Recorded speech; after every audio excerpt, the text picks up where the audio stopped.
Shana Tova, everybody. We're not quite starting yet, but I did want to remind you of two things. One, if you have a mobile phone, please be sure it's on silent. And also, for those of you with hearing devices, we're on a T-coil system. So if you are interested in tuning in, you can do that. We're going to start in just a few moments.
L'shana tova tikatevu. May we all indeed have a beautiful and sweet year ahead. We begin on page 6.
We invite the congregation to turn to page 10 in the High Holy Day Machzor. We invoke this day by thanking God for the enlightenment and the joy that accompanies us into the new year. On page 10.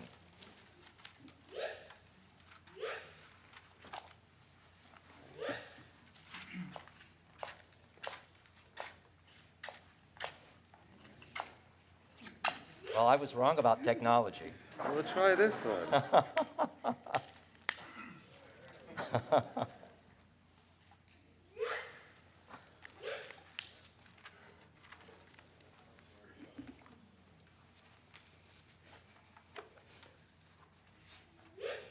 Creation's brightest light, the mystics say, was hidden at the dawn of time. But on this sacred night, this night of hope and joy, a glimmer of that light is here, in candles' flame, in children's eyes, and eyes aglow with wisdom's light. It shines in the faces of the ones we love, in grateful hearts, in tears of loss, It lives in memories of goodness and in our own desire to do right, to try again, to build anew, to ask forgiveness and make peace. We enter this new year and look upon the beauty of these lights, so may the days of awe renew the light within us.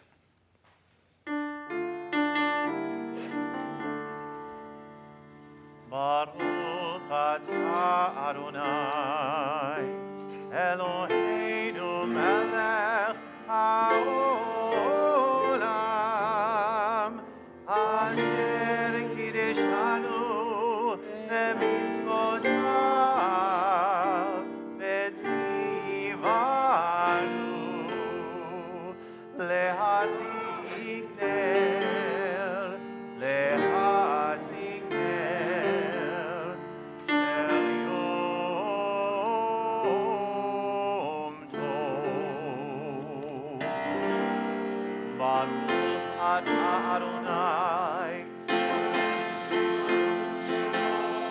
Eloheinu melech haolam, שהחיינו והקימנו והגיענו עד הזה.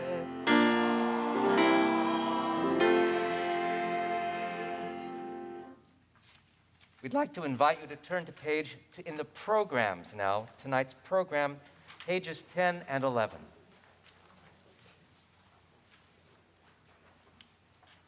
Hinenu, here we are once again, all in community. Some people are in this room, some online, and yet we are all together, one with one another. Some of us are anxious by the persistence of the pandemic. We are all concerned and challenged by the forces that pull at the fabric of our state, our nation, our world. And still we have so much joy in seeing the faces of loved ones and friends. Hinenu, here we are. We are about to move forward into this new year, friends, seeking community despite the challenges. Conscious of the experiences of our times, let us look beyond them and rather prepare ourselves for this worship.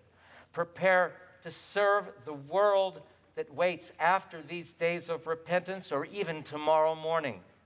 If life is a narrow bridge, we still can help one another across with good intentions as our guide rails and love as our destination. Let us begin then as Cantor Nami, and as a community, we set our course for these days ahead on page 10 in the program.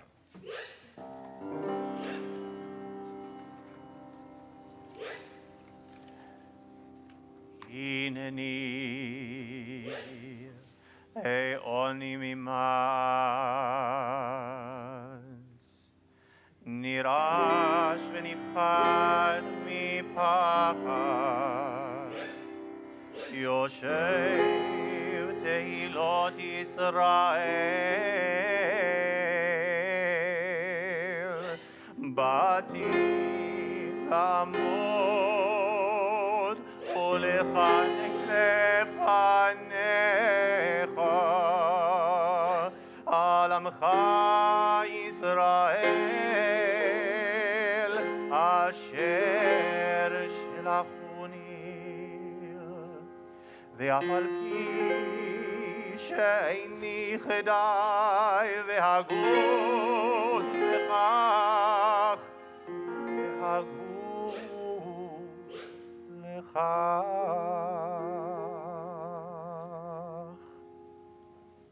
Please join one another. At the start of this new year, we tremble in awe and wonder as we answer the call to teshuvah, repentance. Despite the difficulty, we yearn to become better than we have been, for we possess the great ability to atone and return to righteous ways of living. Adonai, Adonai, El Rachum V'Chanun, Elohim Shaddai,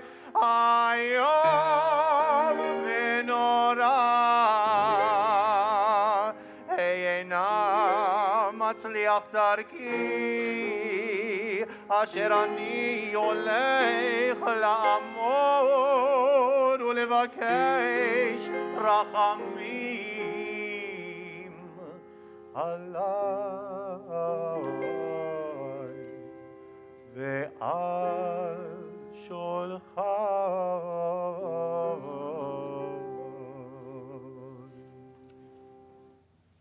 We resolve to mend our ways, but do not always succeed.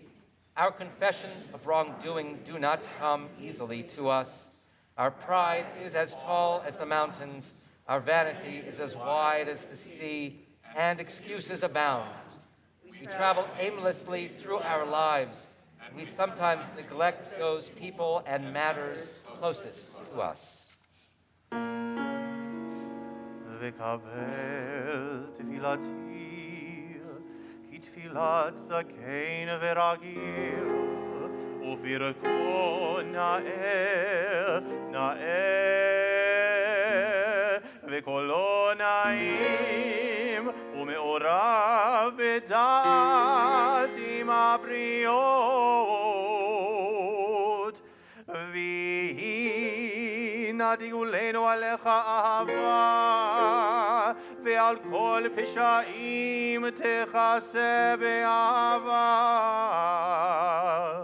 וכל צרות ורעות הפך לנו ולכל ישראל לששון ולשמחה לחיים ולשלום האמת והשלום אהבו ואל יהי שום מכשול בתפילתי.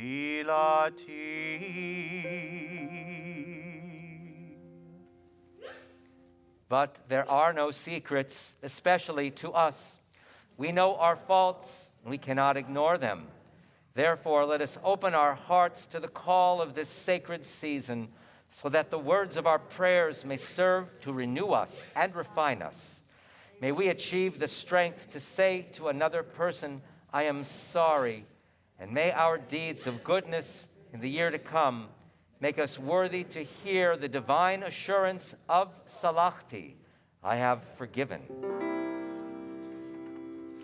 יהי רצון מלפניך, אדוני אלוהי אברהם, אלוהי יצחק ואלוהי יעקב, אלוהי שרה, אלוהי רבקה, אלוהי רחל ואלוהי לאה, האל הגדול הגיבור והנורא, אל עליון, אהיה אשר אהיה, שתבוא תפילתי לפני כיסא כבודך, בעבור כל הצדיקים והחסידים והתמימים והישרים,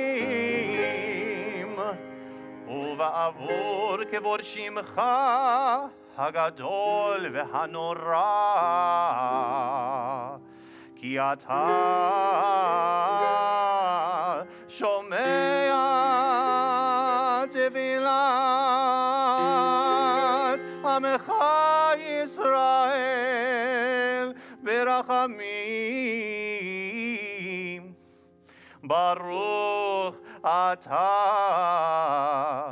שומע תפילה.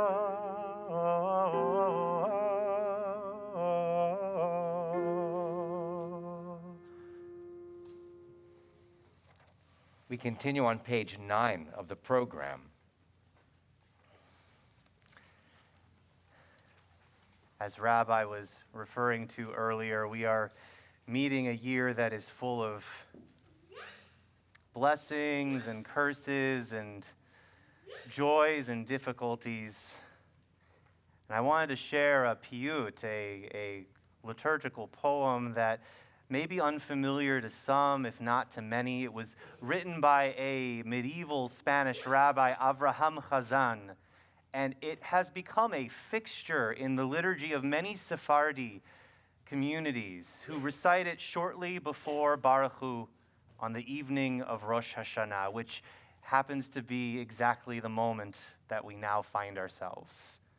The poet here refers to the people of Israel as Achot Ketana, the little sister.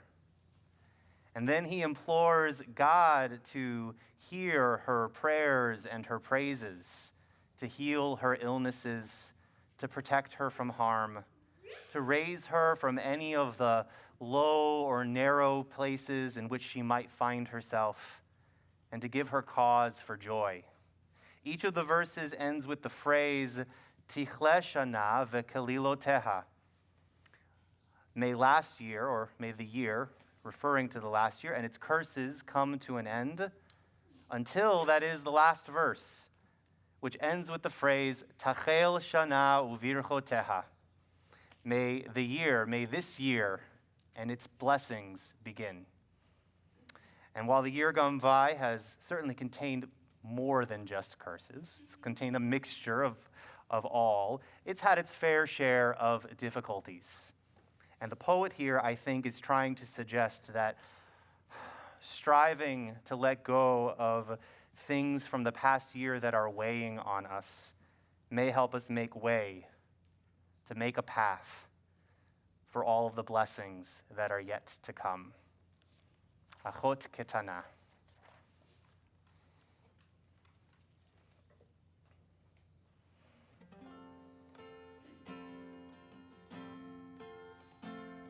Achot ketana tefiloteha, orcha ve'ona tehiloteha, el na refana le machaloteha, tichle shana ve'kililoteha, tichle shana ve'kililoteha,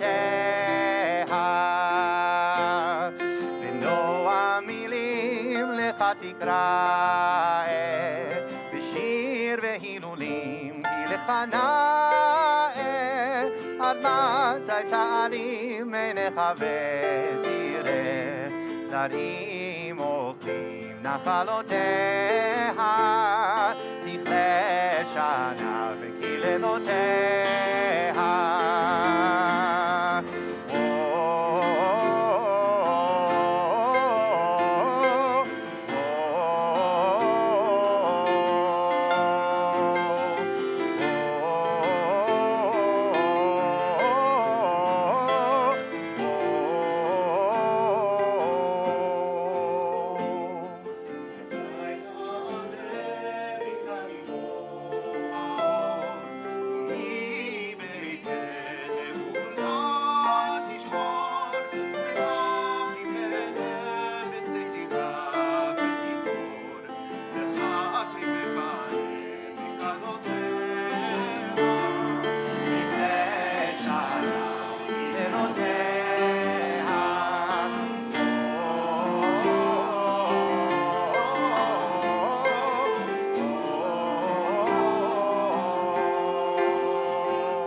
עוד גמר, בצור אוכל ובריתו שמר, לכם ותעלה לציון ואמר, סולו סולו מסילותיה, תחל שנה וברבותיה, תחל שנה וברבותיה.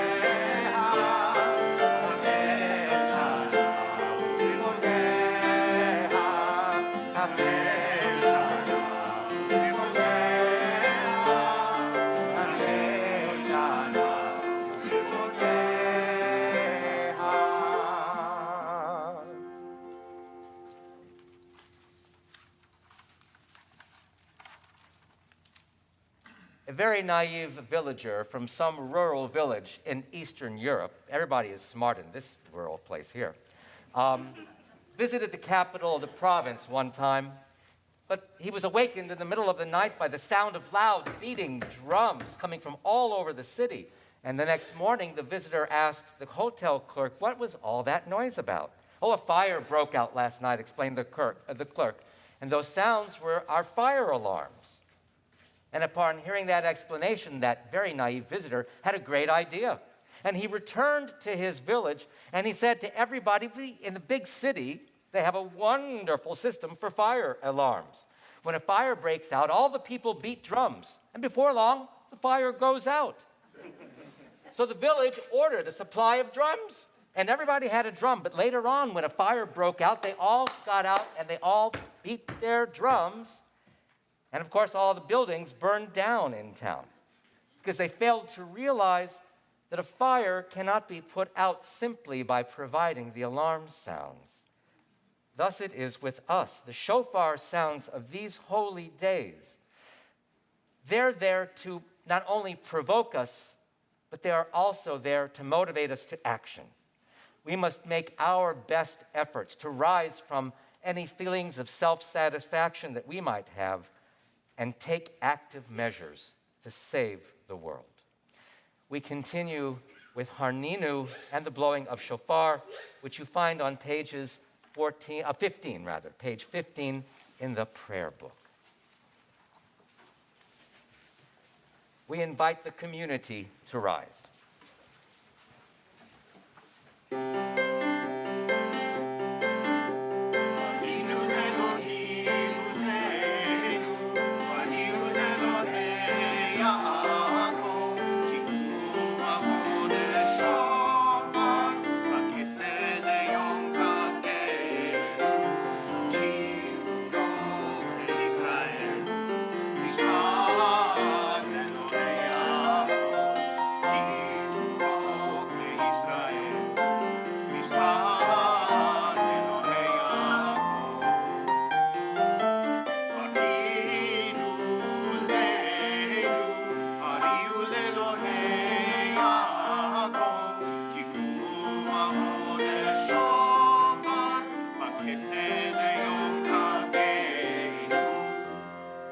Praise God with the blast of the shofar.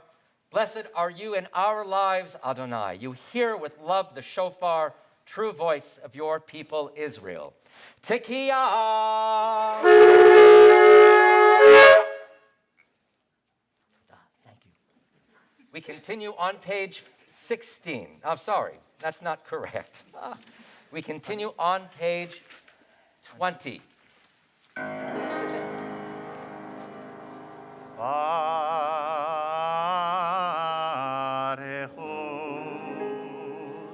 et Adonai hamevorach. Baruch Adonai hamevorach, le'olam vaed. Page 22.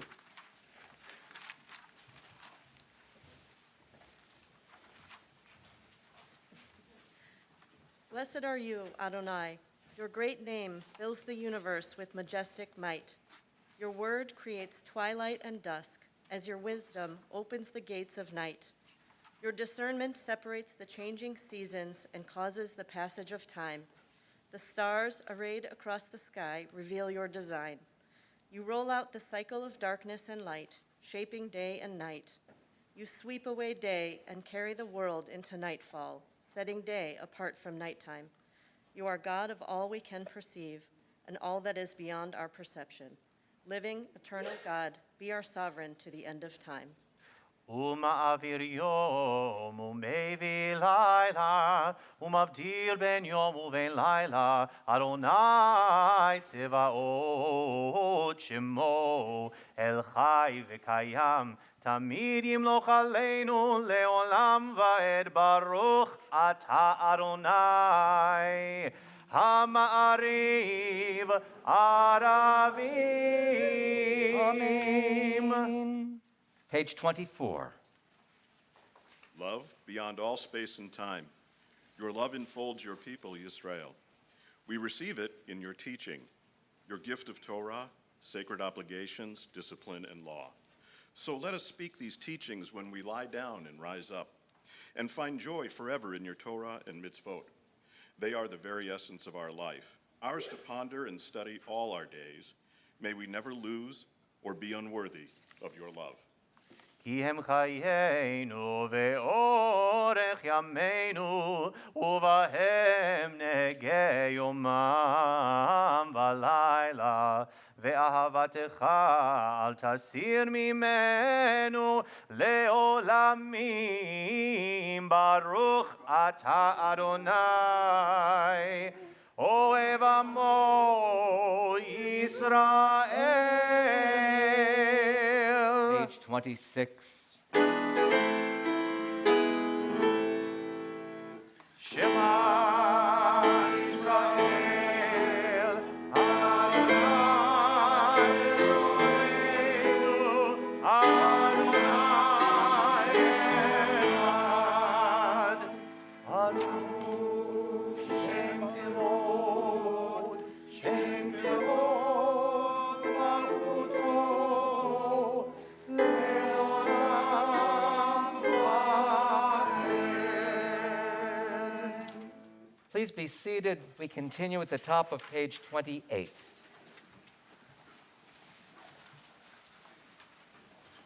ואהבת את אדוני אלוהיך בכל לבבך ובכל נפשך ובכל מאודיך.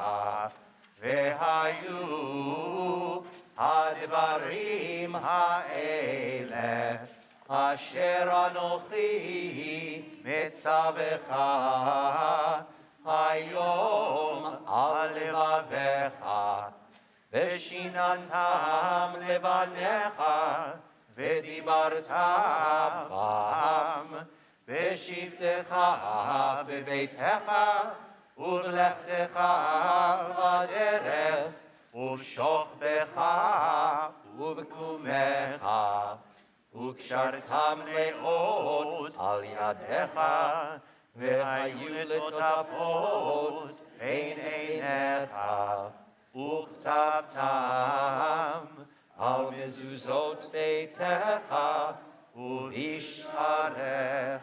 Page 30. למען תזכרו ועשיתם את כל מצוותיי, והייתם קדושים לאלוהיכם. אני אדוני אלוהיכם, אשר הוצאתי אתכם מארץ מצרים, להיות לכם לאלוהים. אני אדוני אלוהיכם. אדוני אלוהיכם אמת. We continue on page 32. Truth and faith. These are fundamental to our existence. God alone is their source, and we are Israel, a people of God. Our sovereign saves us from tyranny, redeems us from its violence through countless wonders, from its brutality, through great feats beyond measure. Please join me. We are Israel, a people of God, a giver of life, who would not let our feet give way, the maker of miracles for us against Pharaoh, of signs and portents in the land of Egypt, the one who brought our people Israel from its midst to enduring freedom. We continue on the next page together. Witness to this historic might, the people thanked and praised God by name, freely accepting the reign of heaven. Then Moses and Miriam and all Israel sang to you this song of utter joy.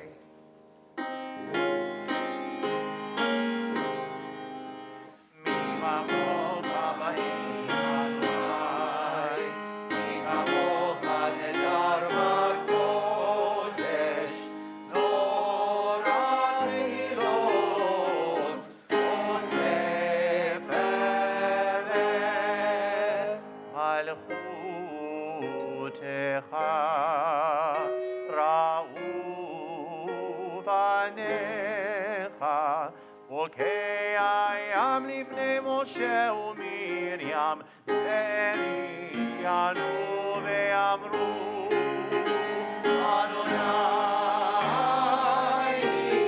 ימוך לעולם ועד. ונאמר, יפדה אדוני את יעקב, וגאלו מיד חזק ממנו. ברוך אתה אדוני אלוהי ישראל. I'm continuing on page 36. Bless our sleep with peace, Adonai, and awaken us to life when we rise. With power sublime, spread over us your shelter of shalom, and through your wisdom restore us, make us whole. Let your name proclaim your presence in our lives. Be our shield, make us stronger than the enemies we face, illness and war, famine and sorrow, and stronger than the enemies in our hearts, wickedness and sin. Please join me. Carry us to safety as on wings, for you are the monarch of grace, the sovereign of compassion. You are the one who cares for us and sets us free. Watch over us, we who go forth to life. Watch over us, that we may come home in peace now until the end of time. ופרוס עלינו סוכת שלומך, ברוך אתה אדוני, הפורש סוכת שלום עלינו ועל כל עמו ישראל ועל ירושלים. Amen.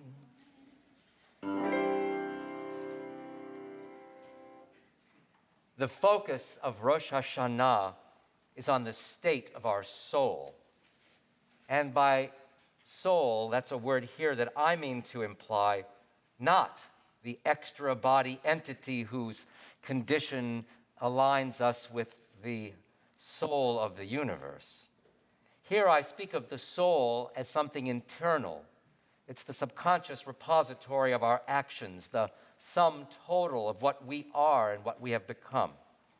The judgments, therefore, of Rosh Hashanah really are going to be those that we offer individually about ourselves based upon our actions, whether in the prior year or in the year to come. The spiritual health of one's soul as a result of one's behavior is then the focus again of this season. May our worship on these days of repentance allow us to create that new heart within us. We continue on page 40 with the Reader's Kaddish. We invite the community to rise.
אתה ושירתה.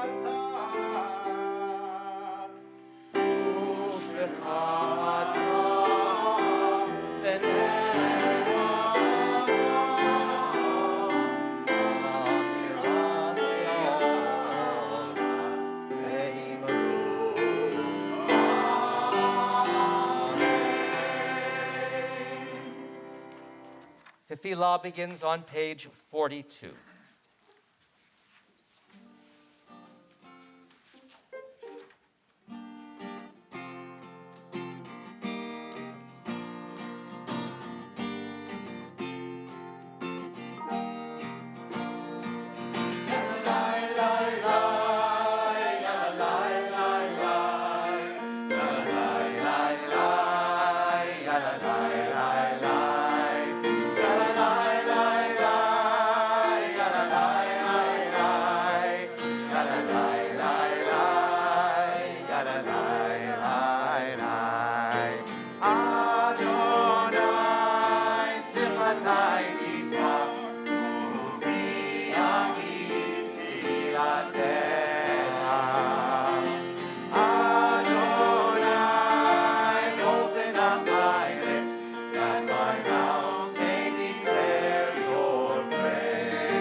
Page 44. Baruch atah Adonai Eloheinu v'Elohei avoteinu ve'imoteinu Elohei Avraham Elohei Yitzchak ve'Elohei Yaakov Elohei Sarah, Elohei Rivka, Elohei Rachel, Elohei Leah, Ha'el, Hagadol, Ve'Hagibor, Ve'Hanorah,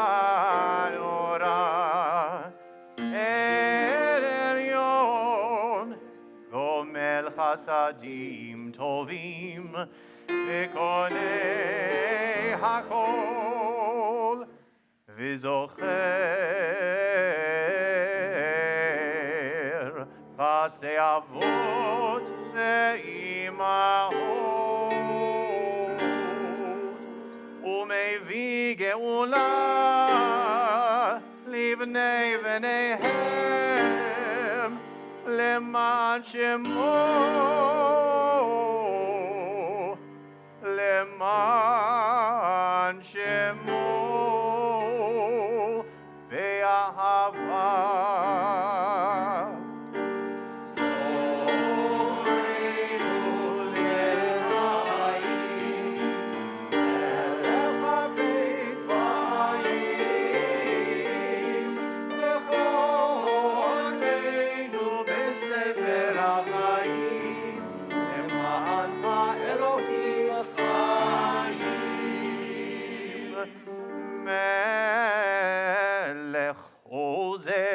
ומושיע ומגן, ברוך אתה אדוני,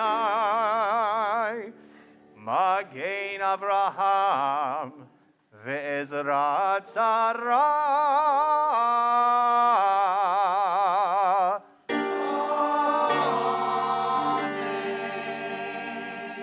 Page 46. אתה גיבור לעולם אדוני, מחיי הכל אתה רב להושיע. מחלל חיים וחסד, מחלל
ונאמן אתה להחיות הכל.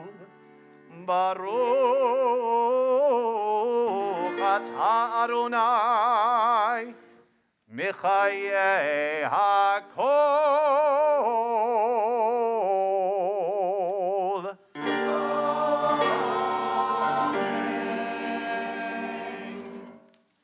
You may be seated.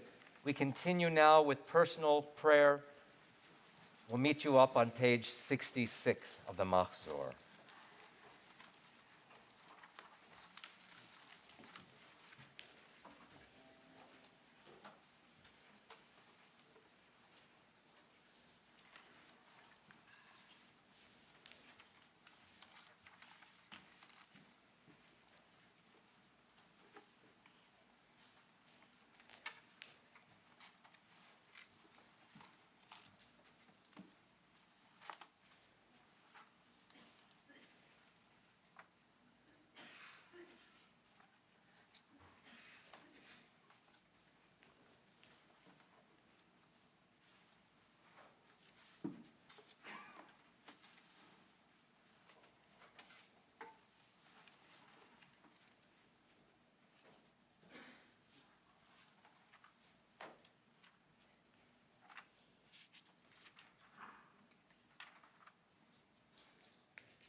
Shalom al Yisrael amcha tasim leolam. Shalom al Yisrael amcha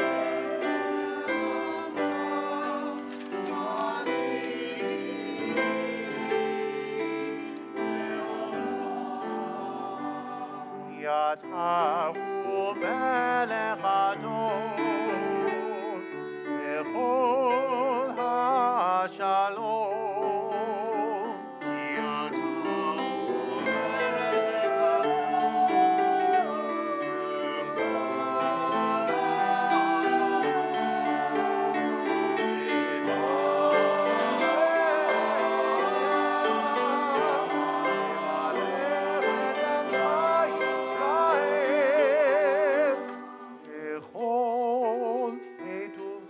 בשעה בשלומך.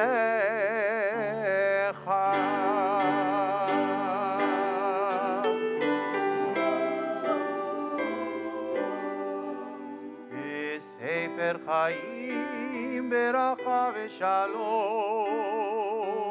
ברכה ושלום ופרנסה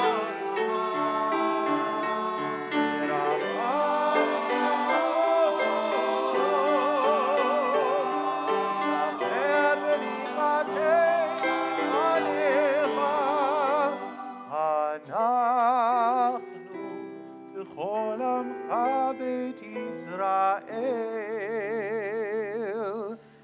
חיים טובים ושלום. ברוך אתה אדוני עושה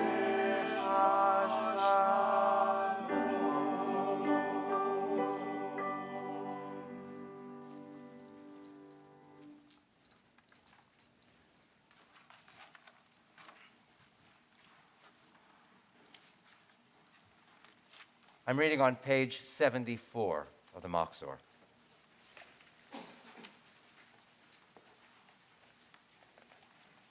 Avinu Malkeanu. Strong was the faith of generations before us. In exile, they proclaimed enduring hope. In the shadow of persecution, they affirmed a transcendent love and compassion. Ours is a different age, less confident and certain, more tentative in its trust. There are many who say to the works of their hands, "You are our gods." But when our worship centers on our own creations, we feel less gratitude, more doubt, and despair. This is the paradox of our spiritual lives. We grow smaller in self-exaltation, nobler when we reach out for you.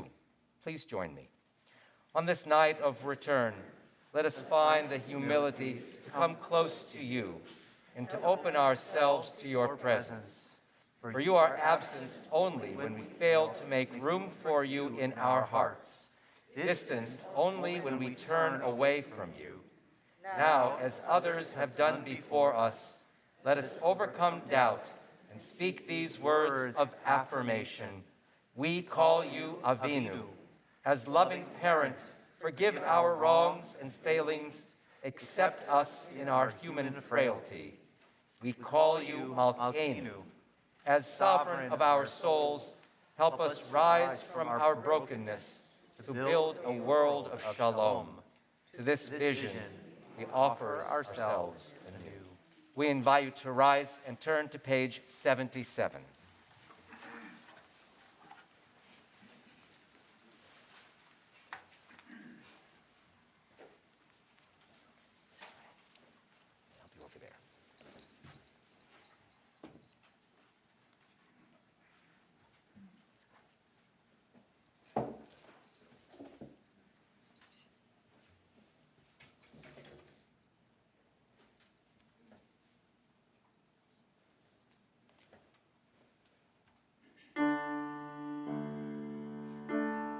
Avinu Malkeinu, Shema Koleinu. Avinu Malkeinu, Atanu lefanecha. Avinu Malkeinu, Amol aleinu. Ve'al olaleinu v'tapeinu. Avinu Malkeinu, Erev, Erev Ra'ah, Me'aleinu. Avinu Malkeinu,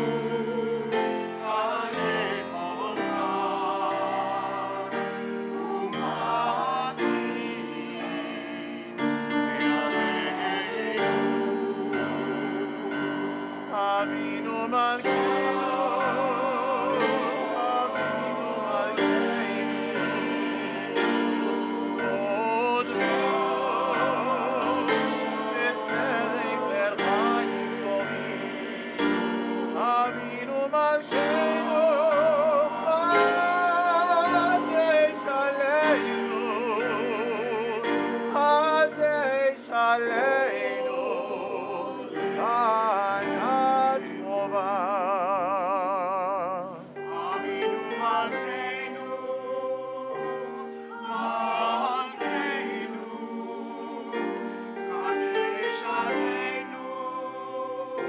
Shana Tova. Avinu Malkeanu, Shema Koleinu, Shema Koleinu, Shema Koleinu.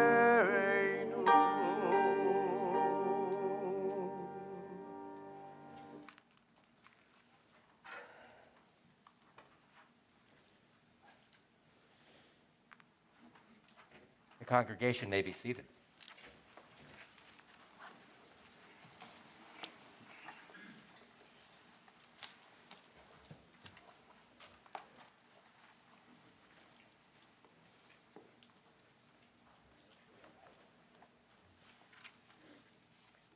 Shana Tova. What a pleasure it is to be with you and with you all who are online, and to know that we, along with so many other people, are able to offer these prayers together. I want to share an image with you. You'll pardon me for a few moments. Some may recognize this. Dubbed the Comic Cliffs by those who first viewed this photograph, this landscape of mountains and valleys is actually the leading edge of a close by, relatively speaking, young star-forming region in the Carina Nebula, as seen by the new James Webb telescope. Well, the telescope may not be new, but its images coming back to us are certainly new. The tallest peaks in this image are about 7 light years high. That's only about 41 trillion miles if you're counting. The human mind cannot easily comprehend those kinds of distances unless you're a rocket scientist, I suppose.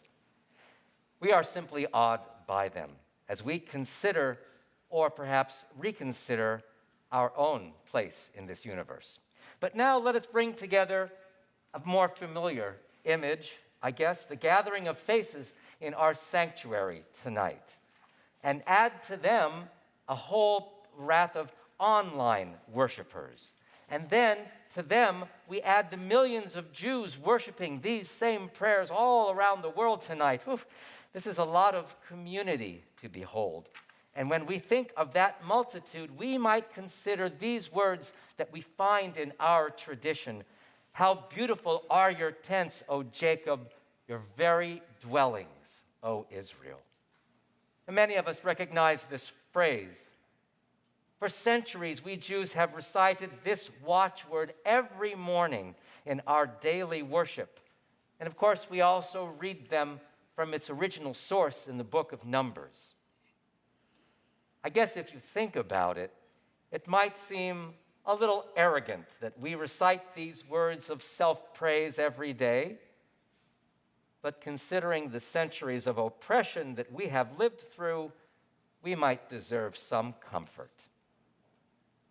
Now, in that passage from the book of Numbers, I was going to take my mask off, so I'm going to do that. And I forgot, so sorry. In that passage from the book of Numbers, the soothsayer for hire, Balaam, a Hittite and an enemy of the Israelite people, agrees to place a curse upon the people of Israel as our nation prepared to enter the promised land. Yet, arriving at the top of that promontory overlooking the Jordan River Valley, and Balaam beheld a stunning sight. Encamped before him were a storied 600,000 souls, arrayed in tribes, sections, neighborhoods, pavilions. Beholding this vision, Balaam could not curse them. He was compelled, rather, as we know, to praise them, to bless them. How beautiful are your tents, O Jacob, your very dwellings, O Israel. Those were the words he spoke, says the Torah to us. And we have tried to live up to those expectations by taking our place as a magnificent community devoted to noteworthy and positive human principles. Now, you may not realize this. If you read the text carefully next time, you might. Balaam also envisioned something additional, something below the surface beauty of the people. Among his praises, he included a difficult prophecy that has proven particularly resilient over time. It is an impression of Israel's character that is revealed, I think that has revealed something problematic about Jewish destiny and our place in the world. Among the 3 chapters or so devoted to Balaam's praise of Israel, he also divined these words. Hen am levadad yishkon uvagoyim lo yitchashav. Behold, says Balaam, this is a people that will tend to live toward isolation and will not even be considered among the other nations. These are words clearly that we do not offer in prayer each morning. Still, let us sit with the import of these words for a few moments. Is being alone and isolated a virtue? Has our living apart from other nations brought us comfort? Is this something that God really desired for us throughout our existence? Now, the Midrashic commentators of the first millennium of the Common Era recognized this quandary and tried to assure the people of Israel of the goodness of these words. They would say something like, yes, we are destined to be unique, alone. We observe different holidays from our non-Jewish neighbors. We follow unique commandments of ritual purity. We follow requirements for ethical farming, intricate dietary laws. But let us not be discouraged or dissatisfied by our exceptional role in observing these divine instructions. Israel should accept its being different and isolated because a valuable trove of benefits can emanate from that status. That the people of Israel would exist in isolation from the rest of the world has proven to be prophetic. And whether this vision was a prediction by an ancient seer or a desire articulated by an ancient enemy or simply an astute observation of an ancient eyewitness, we Jews have indeed lived and traveled alone over many years. We experienced expulsions and exile. We have been subject to ghettoization. We are suspicious and wary and cautious of those who might wish to be our friends. We turned inward over time and across continents, either inadvertently or intentionally fulfilling the prediction of Balaam back in the book of Numbers. Despite our efforts and successes at assimilating into modern societies, some of us still feel isolated. Some of us might still feel as though we are the other. But the prophet Isaiah, writing for a later period of our people's history, encouraged the Israelites returning from their 70-year-long Babylonian exile to view themselves not in a different light, but in an allied kind of light. Isaiah prophesied something different from Balaam. Isaiah prophesied that we were destined to be a light to the nations, a beacon that beckoned everyone to a better life. Internally, this light signaled that the vibrancy of Jewish life was not dependent on any outside recognition or acceptance because we were safeguarded by God. We had God's protection to hide within and under, and perhaps we were destined to be eternal outsiders, but still we exist as a visible and effective moral conscience for the world. Consider that, O Israel. In Isaiah's eyes, we were to become a people who behave ethically and who serve as moral exemplars in both safe and perilous times. From our contemporary standpoint, being the outsider has not been easy. Throughout our history, we've been assaulted by countless enemies. Our actions have not brought us many friends. Many have opined that our status as moral teachers is, in fact, one of the origins of anti-Semitism. From ancient to modern times, we have suffered prejudice, banishment, destruction, and decimation at the hands of strangers. After particularly violent eras in our history, of course, we thought that maybe the world now is more educated, or that anti-Semitism will decrease as we bring knowledge and goodwill to others. But as so many things are in the world, history repeats itself in cycles, and we have been disappointed as anti-Semitism disappears. Like today, white Christian nationalist conspiracy theories have raised the ancient false canard of an international Jewish plan of world domination. White nationalist demonstrations, including the August 2017 march in Charlottesville, the January 6th attack at the U.S. Capitol building, and others, have featured neo-Nazi images and anti-Semitic memes and tropes in their March Day and online presences. White Christian nationalist conspiracy hallucinations have referred to Jews trying to replace Americans of European descent with black and brown people. These are just a few of the real examples of the instances of anti-Semitic incidents. These incidents use the dog whistles that keep anti-Semitism alive. Now, that last illustration that I offered, some might call, and some have called, the great replacement theory. But tonight and before, I implore us not to use the word theory, because using the word theory suggests that that notion can legitimately compete in the marketplace of ideas. There is no legitimacy in the notion of replacement. No one is out there to replace anyone except for the haters who wish to rid our nation of racial, ethnic, religious, and gender minorities. I would instead use the term delusion, replacement delusion.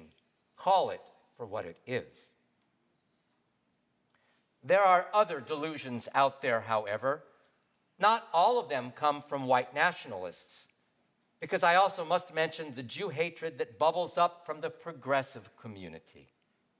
True that many Jews feel at home on the left side of the political spectrum, yet emanating from that side are anti-Semitic memes and actions that are unmistakable and just as dangerous. For example, left-wing activists may, at times, express legitimate objections against the policies and actions of the government of Israel in relation to events in Palestine or against Palestinians. But sometimes their criticism devolves into messages of anti-Zionism, denying even that we Jews were also indigenous peoples in the land of Israel. Some of that language then crosses over the border into anti-Semitism.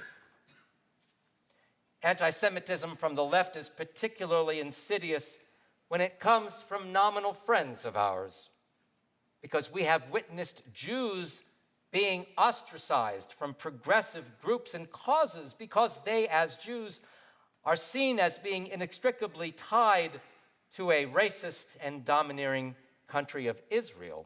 Recall those lesbian Jewish pride marchers in Chicago, New York, and Washington in the last couple of years who were ousted from those events because they carried Jewish symbols with them that group organizers declared to be symbols of Israeli oppression. Witness the Washington, D.C. affiliate of the Sunrise environmental movement that banished 3 Jewish groups from its anti-climate change activities last fall for the same reason. And by the way, one of those groups, as many here may know, was our own Religious Action Center of Reform Judaism. These unfortunate episodes bespeak a willful ignorance of Jewish identity and history. But something similarly dangerous happens every day in local communities. In my case, I've been, blindsided by some of my non-Jewish clergy colleagues. Their national or regional bodies pass platforms and resolutions that are anti-Israel and touch upon anti-Semitism, and then we are expected to work together as interfaith buddies as if nothing has happened. I don't think these are microaggressions, friends. I think they're hurtful and uneducated assaults.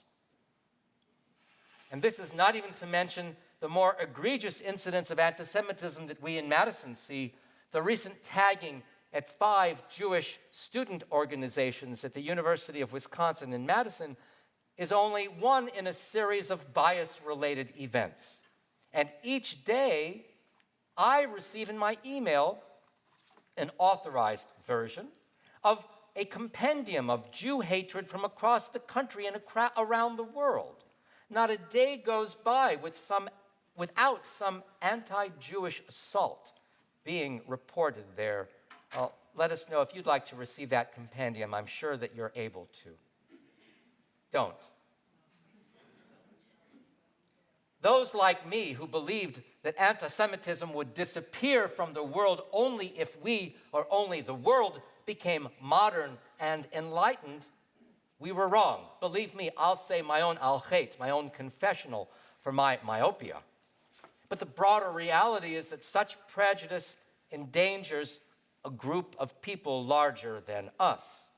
Because echoes and memes of hatred that start maybe here or start elsewhere spill all over against people of color and members of the LGBTQ community. Histories of Jew hatred are underscored by book banning and, yes, book burning, even in America in our times. You can look it up. And anti-Jewish bigotry comes forth in expressions of fear of immigrants all over. While our anti-prejudice response needs to be assertive, however, it also needs to be positive. Because like Isaiah, I don't believe we can ever leave our place as moral teachers, as arrogant as that might seem to some. I am reminded of a more modern prophet who understood hateful words and actions, and then he produced his own antidote. Rabbi Abraham Joshua Heschel once reminded us that just to be is a blessing, just to live is holy. And we cite that a lot, but in his mind there is more. Heschel left us with a question that needs our individual response and our communal response. Existence may be a blessing, but my friends, we also need to act, because this is his entire thought. Just to be is a blessing, just to live is holy, and yet being alive is no answer to the problems of living. To be or not to be is not the question. The vital question is how to be and how not to be. Because we, my friends, can rage and rally against anti-Semitism and other hatreds, and we do, both within and without our family.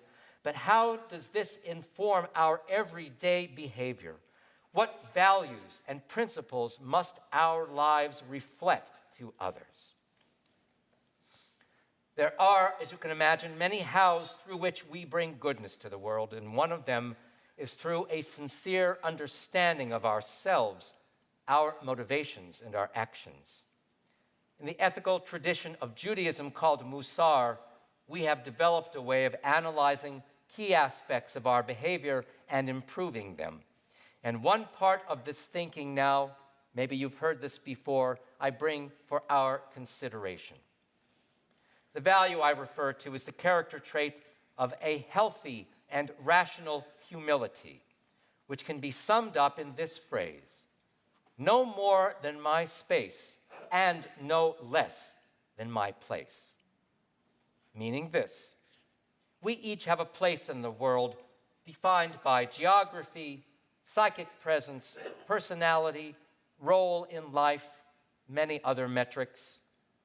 And it's crucial that we claim this rightful space for ourselves. We believe this to be an entitlement of every human being. Therefore, the first part of this concept acknowledges that no one may claim more space than they genuinely require. Narcissistic and self-centered behavior is contrary to the way God desired humanity to be. Such behavior demeans others and deprives them of their rightful space. The second part of this idea stresses that none of us deserve anything less than our rightful position. It is not unhumble to claim and maintain that which is rightfully ours. No more than my space and no less than my place. Let us consider what this can mean to us today at the beginning of our 10 days of repentance. Look, we Jews always search for a place where there is righteous motivation, righteous moderation, righteous thinking, and righteous assertion, righteous behavior. In this way, we maintain that unique beauty that caught the eye of that soothsayer Balaam as he watched from the hills above Israel's encampment. Now, whether Balaam existed or not, whether we deserve those accolades and prophecies or do not, let us continue to seek dignity for ourselves and others in this world of ours. Truly, all humanity can strive toward a meaningful present and a vibrant future when each nation, each tribe, and each person finds their best humble and human purposes, when we each establish our place in the world and safeguards the precious human character that we all carry. May this be what we strive for in the new year, and may all of us be with one another and with God along our pathway of life. May this be a sweet new year for us all. Shana Tova.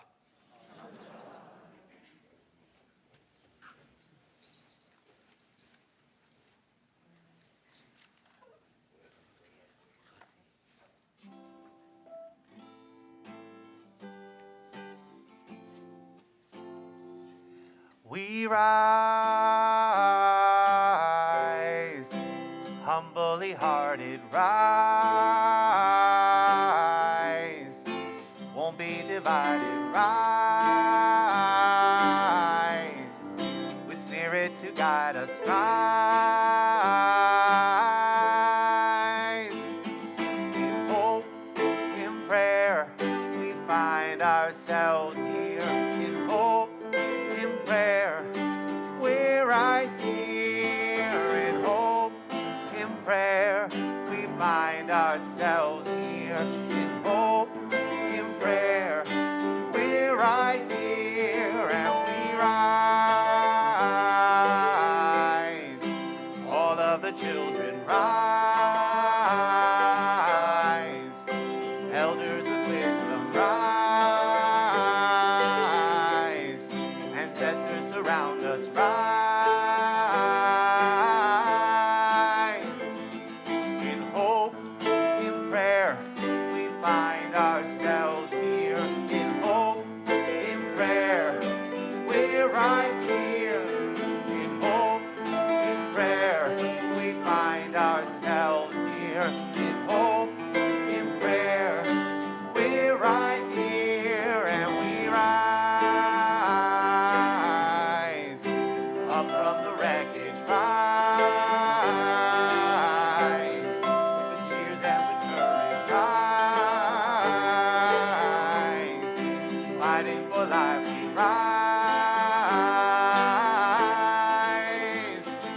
In hope, in prayer, we find ourselves here. In hope, in prayer, we're right here. In hope, in prayer, we find ourselves here. In hope, in prayer, we're right here, and we rise. Humbly hearted rise. Won't be divided, rise. Rise.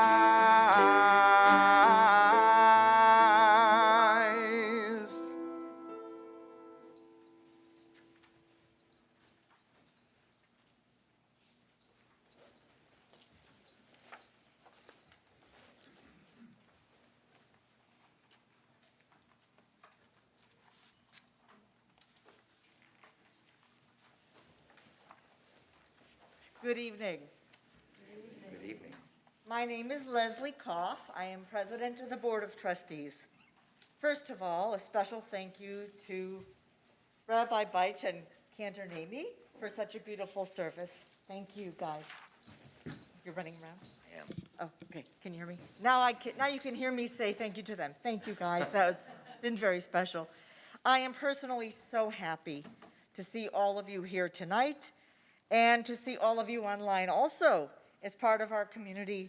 For those of you watching remotely, I'm going to look at them now, okay? For those of you watching remotely, I hope you can feel the warmth that we are sending out to all of you tonight. On behalf of the Temple Board of Trustees, I'm wishing you all a joyful and healthy new year. If you don't yet know me, and I mean yet, let me just take a minute to introduce myself. My husband, Russell, and I moved here with our 3 now adult children 12 years ago from Atlanta, where we raised our family. When we got here, the executive director at the time, Heidi Lahan of blessed memory, invited me to become involved in temple leadership. I can't do that, I told her. I'm sorry, I can't. I'm just not board material. Now, let me just acknowledge that I'm incredibly honored that you all thought that I was. When I first came to Temple Beth LUC, I was looking to feel as inspired as I felt when I was young. I was looking to feel some sort of magic beyond myself, outside myself, something that resonated for me, but that I didn't have to really put anything in towards. It wasn't until a bit later, during a conversation with our former educator, Larry Cohen, that I understood that I had to discover for myself that the inspiration I was looking for on the outside was something that I had inside me all the time, that was for me to bring into the world. In the recent rather wise words of recording artist Lizzo, you are going to see that person, but it may have to be you. Consider for a moment the pomegranate, the humble pomegranate. It is often used as a symbol of this time of year, representing life, abundance, fertility. If you have opened one, you know it is filled with so many seeds. The Jewish pomegranate folklore is that we consider the average number of seeds inside the pomegranate as 613, the number of the mitzvot given at Sinai. Because of this, the pomegranate is thought to be filled with blessings. Is it such a large leap to think that we are like the pomegranate and we are filled with blessings, even if we do not know yet how to release them? Oh, and as a simple aside, I have a trick for getting the seeds out of a pomegranate. Ask me later. I invite you to think about what you might find, some seed inside yourself that you might discover as part of this community. Perhaps you will find, as I have found, that what you were looking for on the outside was all the time inside you. We are, each of us, the ones that are needed in these times. Like Lizzo said, it may have to be you. Now, 14 months ago, a very small group of very forward-thinking congregants put their heads together and had the idea that what we needed in this community was a way to sustain spiritual leadership here at Temple Bethel. Let me explain. This was not an idea of the board. This was not a board action of any kind, but a true grassroots initiative. Now, their idea was that an endowment was to be formed, an endowment for spiritual leadership, ESL. The purpose of this endowment would be to underwrite the compensation of the rabbi and the cantor and would aim to ensure spiritual leadership decades into our future. This beautiful building that we have, this amazing location near the lake, this physical structure and shelter, we only have this because of the forward-thinking people who came before me. Many of those people are still in this room or watching us online. Thank you to all of you, you know who you are, who cemented the future for those of us who came after. And thank you to those of you who have already participated in this endowment for spiritual leadership. These people, this core group of people, have understood that as much as we needed the physical structure of this building and location, we also need a spiritual structure and a spiritual shelter for our children, for those who will come after us. Legacy is planting a tree, it is said, whose fruit you will never see. This is that time. You all received this gorgeous brochure in the mail that describes the endowment for spiritual leadership beautifully. We hope that that everyone will participate at any level which is meaningful and transformational for you. That is all that is being asked. Thank you for taking this message as it is being given from my heart to your hearts. Now, a few more things. Please check your High Holiday program for all upcoming High Holiday events. Temple Beth strongly encourages masks and vaccines in this building. We ask everyone continue to be honest about your personal needs and also to be respectful of needs and preferences of others in our congregation. If you find that you test positive within 5 days, please inform Stephanie Kushner at exec@tbemadison.org. If you would like to be one of the people who's informed of any positive notifications, please sign the form at the will call table right outside the sanctuary doors. Okay, next. The parking lot is for disability parking only. Thank you for honoring that. Please enter and leave only through these doors right here, the Arbor Street doors right outside the sanctuary. Super exciting. On November 5th, we have trivia night in person. Please register online. Now, I'm not gonna lie, this is a super fun night, and in my way of seeing, we need a little bit of fun right now. I certainly do. So, more. Join us to celebrate and honor the female rabbinate here in Madison for the Rabbi Swarzensky Weekend. This year's Swarzensky Weekend begins on Thursday, November 10th, with the movie Stories from the Fringe, Women Rabbis Revealed. Please register online. Also very important, the High Holiday Food Drive. Food insecurity is a very big challenge for so many in our community, and we can help. You did receive an envelope with your admission cards. You can fill those out and drop them on the will call table right outside the sanctuary, or you can donate online through our website until October 21st. Again, thank you, Rabbi Baichen Cantor-Nami, for all your hard work to assemble and lead this beautiful and inspiring holiday for all of us. You guys are terrific. Yay. Thank you also to our wonderful choir, and also to Mike Ross for his beautiful accompaniment. Thank you also to Nicole Jarr and Eliza Hoffert for leading the Tefillah Noar worship and program during the holidays. Thank you to Dave Alcorn and Melissa Osborne for running the live stream. And thank you also to the facility and administrative staff, led by Stephanie Kushner, our very own, for working to make this all come together so beautifully for all of us. I am wishing for all of you a year of sweetness. Here it comes. Sweetness and joy and good health. May you, like the pomegranate, discover that you are all filled with so many good things. Bless you all.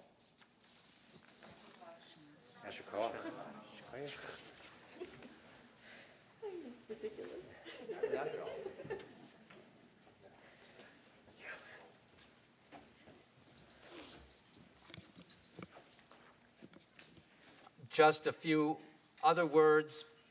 We don't know, the weather has been so, variable over the last few days. We are still hoping for having Tashlich tomorrow out by the lake.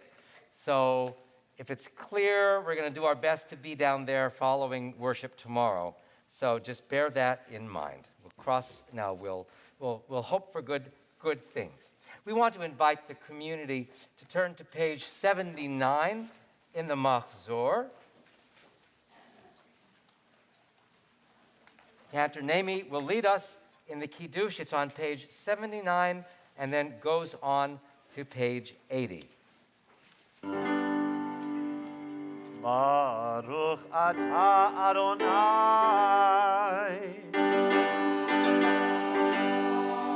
Eloheinu melech haolam borei peri hagafen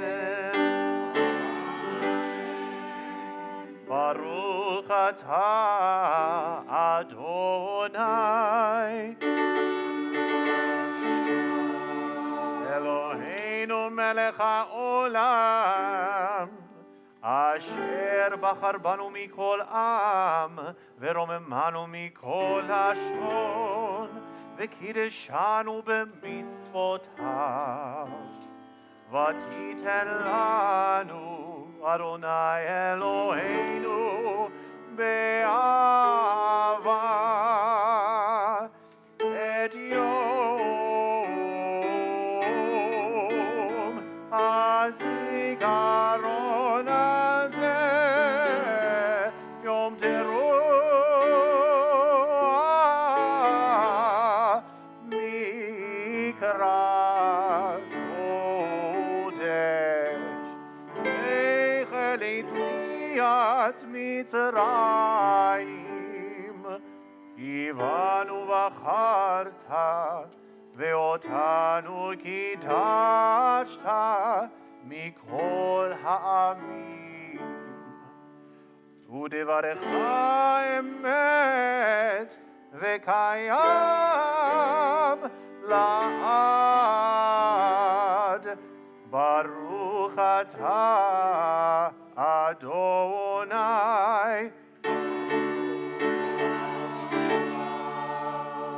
מלך על כל הארץ מקדש ישראל ויום הזיכרון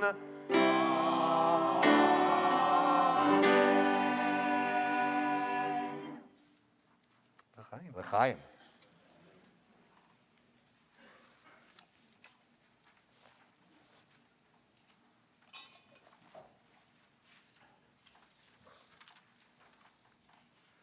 We continue on page 83. We invite the community to rise for Aleinu at the top of the page on 83.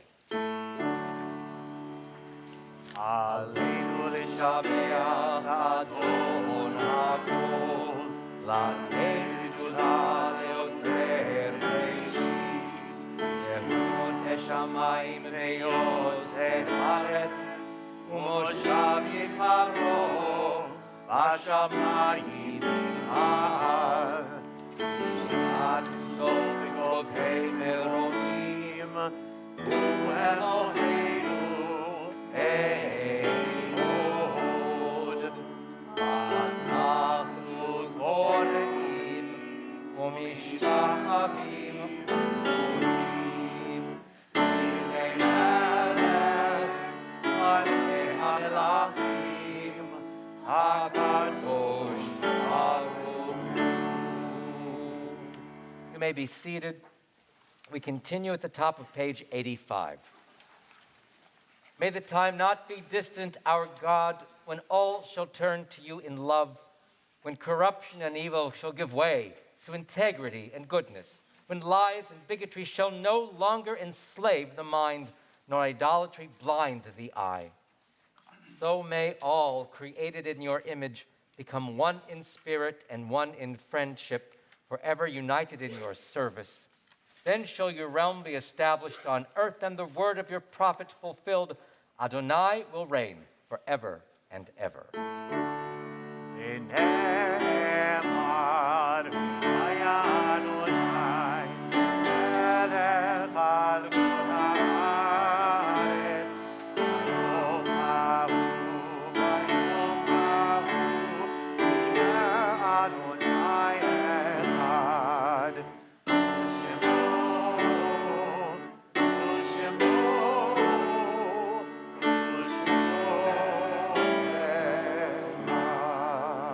אחד On page 87, death will come. Its hand will not be stayed even an instant, nor can we even enter into judgment with it. Our question why will go unanswered. But this does not mean that we are helpless in the face of death. We can and we do rob death of ultimate victory by living life as long as it is ours to live. To ask of death that it never come is futile, but it is not futility to pray that when death comes for us, it may take us from a world, one corner of which is a little better because we were there. When we are dead and people weep for us and grieve, let it be because we touched their lives with beauty and simplicity.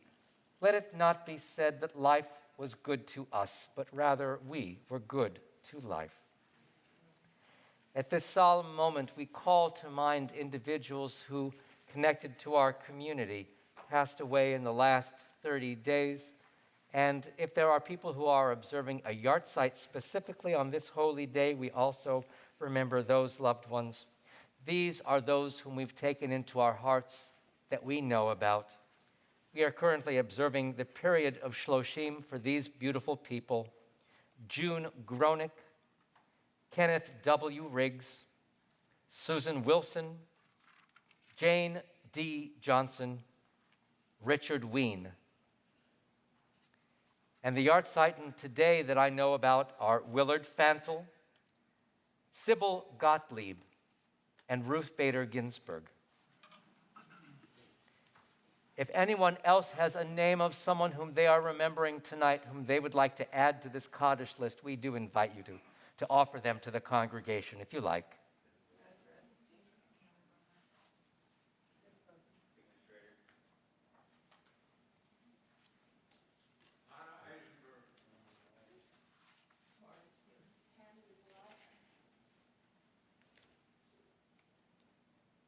Others? Zichronam livracha, may their memories be blessings in our hearts and the hearts and minds of all those who knew and loved them, testifying to the faith that binds the generations of humanity together. We now invite the community to turn to page 90, and we rise as one to recite the Mourner's Kaddish. Page 90. Yitgadal v'yitgadash shemei Rabbah, ve'alma tivarach irutei ve'amlich malchutei, v'chayechon u'v'yomechon, u'v'chayei d'chol Beit Yisrael, ba'agala u'bizman hariv ve'imru amen.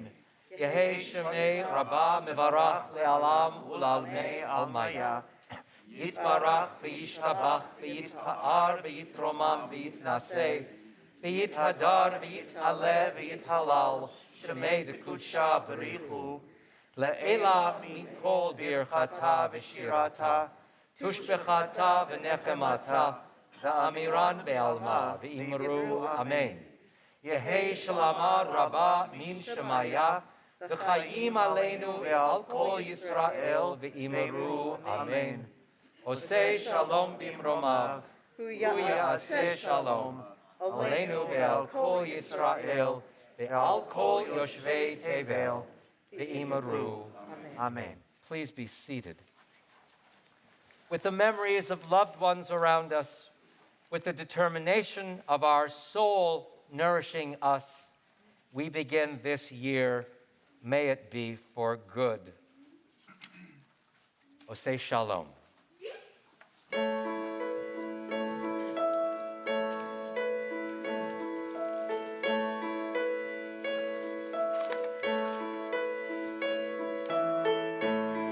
Shalom bimromav, hu ya'aseh shalom aleinu. Shalom bimromav, hu ya'aseh shalom aleinu. Oseh shalom bimromav, hu ya'aseh shalom aleinu.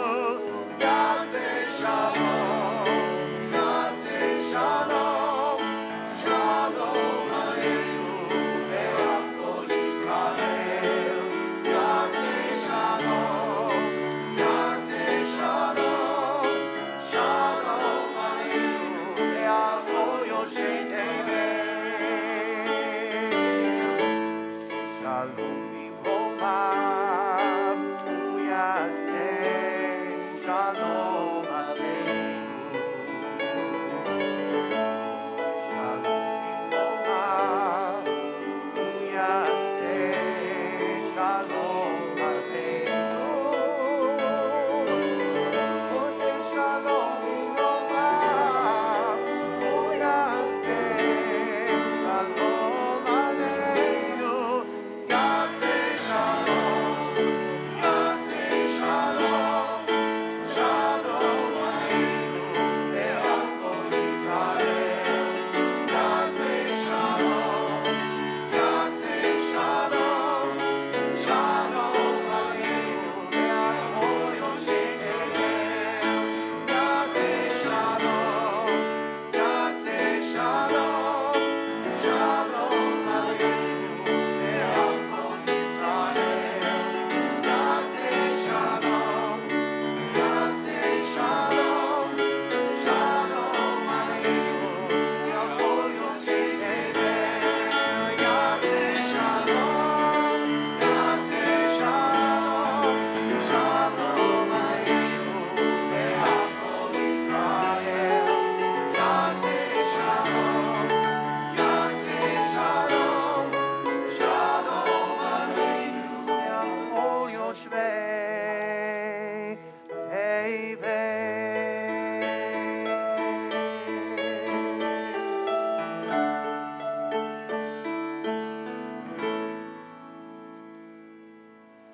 L'shana tova.